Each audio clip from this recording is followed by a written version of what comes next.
आज हम आपको एक गुजराती लोक कथा सुनाने वाले हैं जिसका नाम मुफ्त ही मुफ्त है। एक दिन भीखू भाई का मन नारियल खाने का हुआ, ताजा मुलायम कसा हुआ शक्कर के साथ। उसके बारे में सोचते ही भीखू भाई ने अपने होठों को चटकारा। वहाँ क्या, वाह क्या मीठा मीठा सा स्वाद होगा। लेकिन एक छोटी सी समस्या थी, घर में तो एक भी नारियल नहीं था। ओहो, अब मुझे बाजार जाना पड़ेगा। उन्होंने अपनी पत्नी लाबूबेन से कहा। लाबूबेन अपने कंधे उचकाकर बोली, खाना है तो जाना है। एक समस्या और थी, भीखू भाई ने कहा, पैसे खर्च करने पड़ेंगे। लाबूबेन बोली, हाँ पैसे तो खर्च करने पड़ेंगे। अब तक तो तुम्हें पता लग गया होगा कि भीखू भाई जरा कंजूस थे। वे सीधे खेत में बूढ़े बरगद के नीचे जाकर बैठ गए और सोचने लगे, क्या करूं मैं, क्या करूं। मगर नारियल खाने के लिए जी ऐसा ललचाया कि वे जल्दी घर वापस लौटकर लाबूबेन से बोले, अच्छा मैं बाजार तक हो आता हूँ, पता तो चले इन नारियल आजकल कितने में बिक रहे हैं। जूते पहनकर झड़ी उठाकर भीखू भाई निकल पड़े। बाजार में लोग अपने अपने कामों में लगे थे। भीखू भाई ने इधर कुछ देखा, उधर कुछ उठाया और दाम पूछा। देखते पूछते वे नारियल वाले के पास पहुंच ही गए। ए नारियल वाले, नारियल कितने में दोगे? भीखू भाई ने पूछा। नारियल वाले ने कहा, बस 2 रुपए काका। बस 2 रुपए? भीखू भाई ने आंखें फैलाकर कहा, बहुत ज्यादा है, 1 रुपए में दे दो। नारियल वाले ने कहा, ना जी ना, 2 रुपए सही दाम, ले लो या छोड़ दो। ठीक है। भीखू भाई बड़बड़ाए। अच्छा तो बताओ 1 रुपए में कहाँ मिलेगा? नारियल वाले ने कहा, यहाँ से थोड़ी दूर जो मंडी है वहाँ शायद मिल जाए। सो भीखू भाई उसी तरफ चल पड़े। चलो देख लेते हैं, वे अपने आप से बोले। टहलने का एक मौका है और रुपए भर की बचत भी हो जाएगी। खुशी से खुरखुराते भीखू भाई ने छड़ी को जमीन पर थपथपाया। मंडी में कोलाहल फैला हुआ था। व्यापारियों की ऊंची ऊंची आवाजें गूंज रही थी। बटाटा आलू, कांदा प्याज, गाजर, गोभी बंद गोभी। माथे का पसीना पोंछकर भीखू भाई ने इधर उधर ताका। नारियल वाले को देखकर पूछा, अरे भाई एक नारियल कितने में दोगे? सिर्फ 1 रुपया काका, नारियल वाले ने जवाब दिया। तो चाहो ले जाओ जल्दी। सूखे भाई, भीखू भाई ने कहा, यह क्या, मैं इतनी दूर से आया हूँ और तुम पूरा 1 रुपया मांग रहे हो? 50 पैसे काफी है। मैं नारियल को लेता हूँ और तुम यह लो पकड़ो 50 रुपए।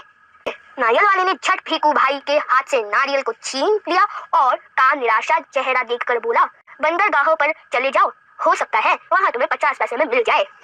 भीखू भाई अपनी झड़ी से टेक लगाकर सोचने लगे, आखिर 50 पैसे तो पूरे 50 पैसे हैं। वैसे भी मेरी टांगों में अभी भी दम है। पैरों को घसीटते हुए भीखू भाई चलने लगे। हर 2 कदम पर रुककर जेब में से बड़ा सफेद रुमाल निकालकर वे अपना पसीना पोंछते। सागर के किनारे एक नाव वाला बैठा था।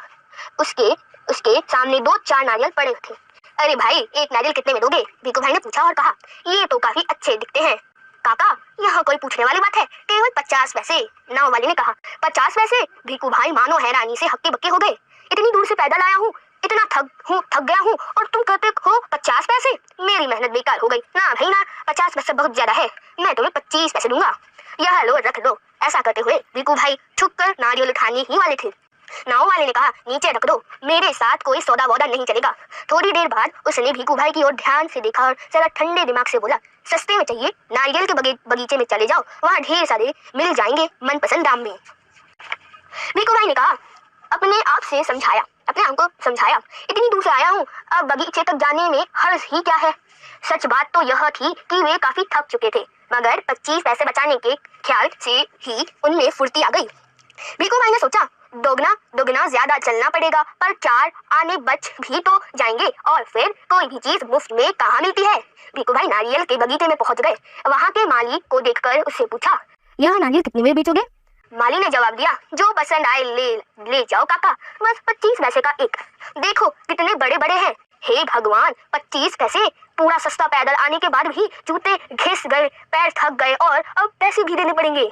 मेरी बात मानो, एक नारियल मुफ्त में ही दे दो। हाँ देखो मैं कितना थक गया हूँ। अरे काका मुफ्त में चाहिए ना, यह रहा पेड़ और वह रहा नारियल। पेड़ पर चढ़ जाओ और जितने चाहो तोड़ लो, वहाँ नारियल की कोई कमी नहीं है। पैसे तो मेरी मेहनत के हैं। सच जितना चाहूँ ले लूं। भीखू भाई तो खुशी से फूले ना समाये। मेरा यहाँ तक आना बेकार नहीं गया। उन्होंने जल्दी पेड़ पर चढ़ना शुरू कर दिया। पेड़ पर चढ़ते चढ़ते भीखू भाई ने सोचा, बहुत अच्छे, मेरी तो किस्मत खुल गई। जितने नारियल चाहे तोड़ लूं और पैसे भी ना दूं, क्या बात है।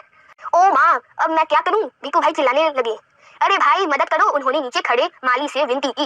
माली ने कहा, वो मेरा काम नहीं है काका, मैंने सिर्फ नारियल लेने की बात की थी, बाकी सब तुम्हारे और तुम्हारे नारियल के बीच का मामला है। पैसे नहीं, खरीदना नहीं, बेचना नहीं और मदद नहीं, सब कुछ मुफ्त। तभी ऊँट पर सवार एक आदमी वहाँ से गुजरा। अरे ओ भिखू भाई जोर जोर से बुलाने लगे, ओ ऊँट वाले, मेरे पैर वापस पेड़ पर टिका दो ना, बड़ी मेहरबानी होगी। ऊँट वाले ने सोचा, चलो मदद कर देता हूँ, मेरा क्या जाता है। ऊँट की पीठ पर खड़े होकर उसने भिखू भाई के पैरों को पकड़ लिया। ठीक उसी समय ऊँट को हरे हरे पत्ते नजर आए। पत्ते खाने के लालच में ऊँट ने गर्दन झुकाई और अपनी जगह से हट गया। बस वहाँ आदमी ऊँट की पीठ से फिसल गया। अपनी जान बचाने के लिए उसने भिखू भाई के पैरों को कसकर पकड़ लिया। अब दोनों क्या करते, इतने में एक घोड़सवार आया।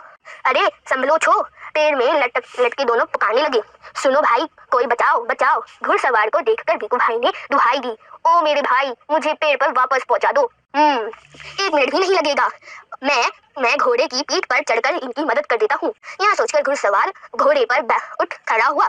लेकिन कौन कहता है कि घोड़ा ऊँट से बेहतर है। हरी हरी घास दिखाई देने पर तो दोनों एक जैसे ही हैं। घास के चक्कर में घोड़ा जरा आगे बढ़ा और छोड़ चला अपने मालिक को ऊँट वाले के पैर से लटकते हुए। 1, 2 और अब तीनों के तीनों झूलते रहे नारियल के पेड़ से। काका काका कस के पकड़ के रहना। हाँ, घुड़सवार ने पसीना पसीना होते हुए कहा, अब तक कोई बचाने वाला ना आए, कहीं छोड़ ना देना, मैं आपको 100 रुपए दूंगा। काका काका, अब ऊँट वाले की बारी थी, मैं आपको 200 रुपए दूंगा, लेकिन नारियल को छोड़ना नहीं। 100 और 200, बाप रे बाप, 300 रुपए। भिखू भाई का सिर चकरा गया। इतना सारा पैसा। खुशी से उन्होंने अपनी दोनों बाहों को फैलाया और नारियल गया हाथ से छूट। धड़ाम से तीनों जमीन पर गिरे, घुड़सवार, ऊँट वाला और भिखू भाई अपने आप को संभाल ही रहे थे कि एक बहुत बड़ा नारियल उनके सिर पर आ फूटा, बिल्कुल मुफ्त। धन्यवाद।